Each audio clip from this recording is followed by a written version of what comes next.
इसलिए यह पर्चा वायरल हुआ है। काल तो अपनी कोशिश करता है और सतगुरु काल की कोशिश में ही अपने भक्तों की परीक्षा ले लेता है। तो यह पर्चा वायरल हुआ तो परमात्मा ने यह देखना था कि अब कितनी आत्माओं के मन में संदेह उत्पन्न होता है पाती पंच पोप कर पूजा को लेकर। किन किन आत्माओं के मन में यह आएगा कि लो भाई, ये तो वास्तव में गुरुजी से गलती हो गई थी। अरे गुरुजी खुद ही स्वीकार कर रहे हैं, गुरुजी खुद ही भूल सुधार कर रहे हैं कि बच्चों मेरे से गलती हो गई। तो जो कमजोर आत्माएं होंगी उनके मन में तुरंत संदेह उत्पन्न हो जाएगा कि वास्तव में कहीं हम इस पवनदास के कहने से तो ये गुरुजी की आरती नहीं उतार रहे, गुरुजी ने तो खुद ही भूल सुधार कर ली कि बच्चों मेरे से गलती हो गई। जिस किसी आत्मा के अगर यह भी मन में आ गया साध संगति से जुड़कर, मैं बाकी लोगों की बात नहीं कर रहा, बाकी लोग तो भगत कहलाने के भी लायक नहीं हैं जो सतलोक आश्रमों से जुड़े हैं। यहां बात चल रही है परमात्मा की चुनिंदा आत्माओं की, विशेष आत्माओं की, हंस आत्माओं की, जिनकी ट्रेनिंग चल रही है साध संगति में। क्योंकि यहां हमारी रिहर्सल होगी कि गुरु के ऊपर हमें कितना विश्वास है, हम कितने ज्ञान आधारी हैं, हमारे अंदर कितनी दृढ़ता है। यहां हमारी रिहर्सल चल रही है उस त्रिकुटी वाली ओरिजिनल परीक्षा के लिए। तो जो कचरा होगा उसको परमात्मा यही फैल कर देगा। तो अपने गुरुदेव भगवान को लेकर जो उन्होंने लिखा है कि बच्चों मेरे से भूल हो गई, उन्होंने भूल सुधार करके लिखा है। अगर किसी आत्मा के मन में जरा भी 1% भी अगर यह संदेह पैदा हो गया, अगर उसके मन में आ गई कि भाई वास्तव में गुरुजी से तो भूल हो गई थी और गुरुजी ने तो दोबारा से ठीक करके लिखा, वो आत्मा उसी समय फैल, उसी समय वो आत्मा भक्ति पद और मर्यादाओं से नीचे, उस आत्मा का मोक्ष नामुमकिन, उस आत्मा का मोक्ष नामुमकिन। जिसके अंदर, जिसके हृदय में अगर इतना सा भी भाव आ गया इस पेज को पढ़कर कि वास्तव में गुरुजी से तो गलती हो गई थी और गुरुजी ने तो दोबारा से भूल सुधार करके लिखा है, अगर किसी ने इतना सा भी मान लिया कि गुरुजी से गलती हुई है, वो आत्मा भक्ति मार्ग से कोसों दूर। यह सूक्ष्म खेल है भाई और बहनों।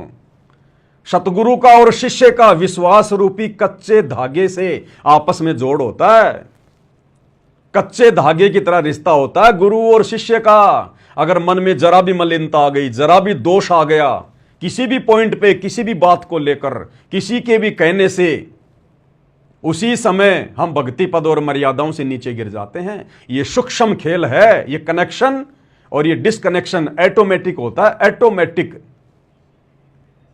तो यह हमारी परीक्षा के लिए कि भक्तों के मन में क्या संदेह उत्पन्न होता है, ये हम सत्सेवक भाई बहनों की परीक्षा के लिए परमेश्वर ने अपनी लीला के तहत जानबूझकर गलती करने की लीला की। गलती शब्द परमात्मा के नजदीक भी नहीं होता है। अरे वो भगवान जिसने 6 दिन में सृष्टि रची, 7वें दिन तख्त पे जा बैठा। जब भगवान सृष्टि रच रहा था तो बाइबल में लिखा कि पहले दिन भगवान ने ये बनाया, वो बनाया, सांझ हुई, परमेश्वर ने देखा बहुत अच्छा, बहुत अच्छा। ये नहीं कहा कि मेरे से गलती हो गई।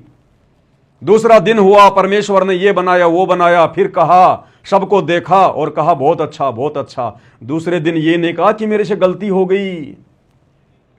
इस प्रकार 6 दिन में परमात्मा ने सृष्टि रची, इस काल की 21 ब्रह्मांड वाली, और 7वें दिन वापस सतलोक में अपने तख्त पे जा विराजा।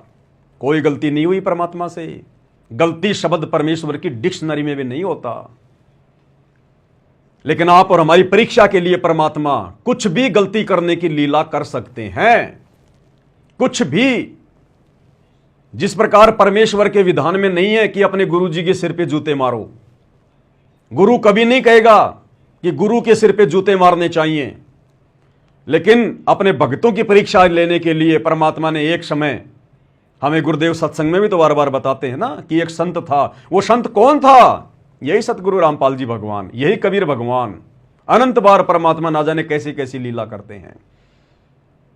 तो कभी किसी युग में यही कबीर परमात्मा सतगुरु रामपाल जी अपने भक्तों की परीक्षा ले रहे थे। खूब ज्ञान दिया उनको काफी वर्षों तक, और एक दिन वहां गए उन सबके सामने और बताया कि भाई गुरु जी की तरफ उंगली भी नहीं करनी चाहिए, अगर उंगली भी कर दी उस पाप आत्मा का सारा भक्ति नष्ट हो जाता है, और गुरु की आज्ञा में चलना चाहिए। भाई जो गुरु वचन पे डट गए कट गए फंद 84 के, गुरु की अवज्ञा नहीं करनी चाहिए। गुरु अगर कहे कि बच्चों अपना शीश काट के दे दो तो काट के गुरु के चरणों में चढ़ा देना चाहिए, वही आत्मा मोक्ष प्राप्त करती है। हाँ जी गुरु जी, बहुत अच्छी बात गुरु जी, बिल्कुल ऐसा ही गुरु जी। तुरंत बाद परमात्मा ने जो संत रूप में थे अपने उन शिष्यों को आदेश दिया कि अब मेरा आदेश है। पहले तो आदेश के बारे में बता दिया कि गुरु का आदेश मानना चाहिए, जो गुरु की आज्ञा नहीं मानता वो नरक में जाता है।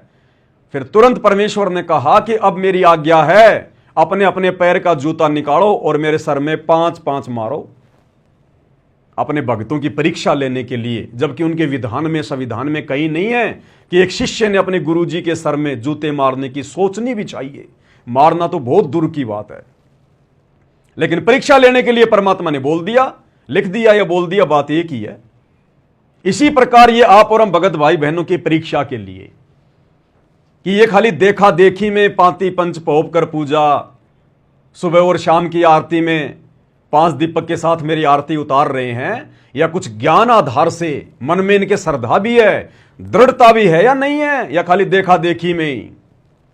तो ये उन भगत भाई बहनों की परीक्षा थी जो कमजोर आत्माएं होंगी, जो देखा देखी में आरती कर रही होंगी।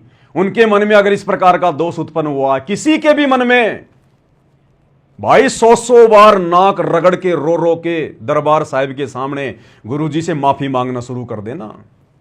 अब ये परमेश्वर के ऊपर है, वो माफ करे ना करे। भाई अगर जरा भी किसी में संदेह उत्पन्न हुआ है तो ये हमारी परीक्षा के लिए।